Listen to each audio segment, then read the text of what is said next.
আসসালামু আলাইকুম। Hello everyone, চলে আসলাম আমার নতুন একটি ব্লগ নিয়ে। সো আজকে হচ্ছে নার্সারি থেকে যে অনেক আগে আমি গাছ এনেছিলাম সেই গাছগুলো তো লাগালাম কিভাবে, কোন প্রসেসে আর সঠিক প্রসেসে আজকে তোমাদেরকে লাগিয়ে দেখাবো গাছগুলো। সো ফার্স্টে হচ্ছে পলিথিন থেকে গাছগুলো নামিয়ে নিচ্ছিলাম। আর এটা হচ্ছে একটা ছোট ক্যাপসিকামের চারা, যেটা দেখতেই পাচ্ছ। এইটাতে ধরে আছে হচ্ছে 3টা ক্যাপসিকাম ধরে আছে, ছোট ছোট ক্যাপসিকাম।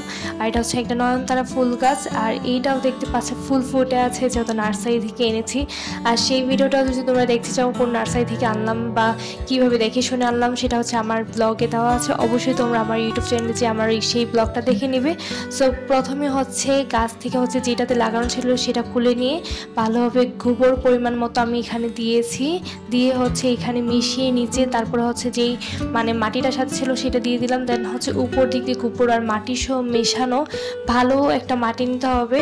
এখানে দোআঁশ বা বেলে মাটি যে কোনো একটা নিলেও হবে বা নিজস্ব কোনো মাটি নিলে হবে। দেন হচ্ছে এই সঠিক প্রসেসে লাগিয়ে ফেললাম গাছটা।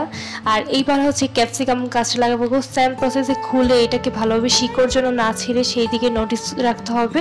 দেন হচ্ছে গোবর মেশানো আর মাটি মেশানো মাটিটা দিয়ে আর হচ্ছে নিচ দিয়ে হচ্ছে ছিদ্র করতে হবে টপটা, যেন ভালোভাবে পানিটা বের হতে পারে। দেন এই যে সেম প্রসেসে আমার ক্যাপসিকাম গাছটাও লাগানো শেষ। আর এইটা হচ্ছে সেম প্রসেসে করবো। প্রথম হচ্ছে মাটিগুলো ঢেলে নিয়েছিলাম। আর অনেকেই হচ্ছে গোলাপ ফুল কিনলে জানি না কিভাবে লাগাতে হয় গাছগুলো, সেই ক্ষেত্রে হচ্ছে তারা একটু কনফিউজড হয়ে যায়। তার জন্য হচ্ছে ওদের সামনে আর দেখিয়ে দিলাম গোবরটা আমি কীভাবে দিই, এটাতে ভিডিওটাতে আমি সুন্দর করে দেখিয়ে দিলাম। আর তোমরা যারা আমার ভিডিওটা, আর এখন হচ্ছে ড্রাগন ফল। আর ড্রাগন ফল সবসময় একটা বড় একটা বালতিতে লাগাতে হয়, দেখতেই পাচ্ছ আমি বড় একটা বালতিতে লাগিয়েছি। আর এই যে সব গাছ লাগানো শেষ। ড্রাগন ফলটা কিন্তু রোদে 8 ঘন্টা রাখতে হবে, তাহলে তোমাদের সঠিকভাবে ফল এটা 1 বছর পরে দিবে। আর আজকে ভিডিও দেখার জন্য thanks for watching my video everyone. Allah Hafiz.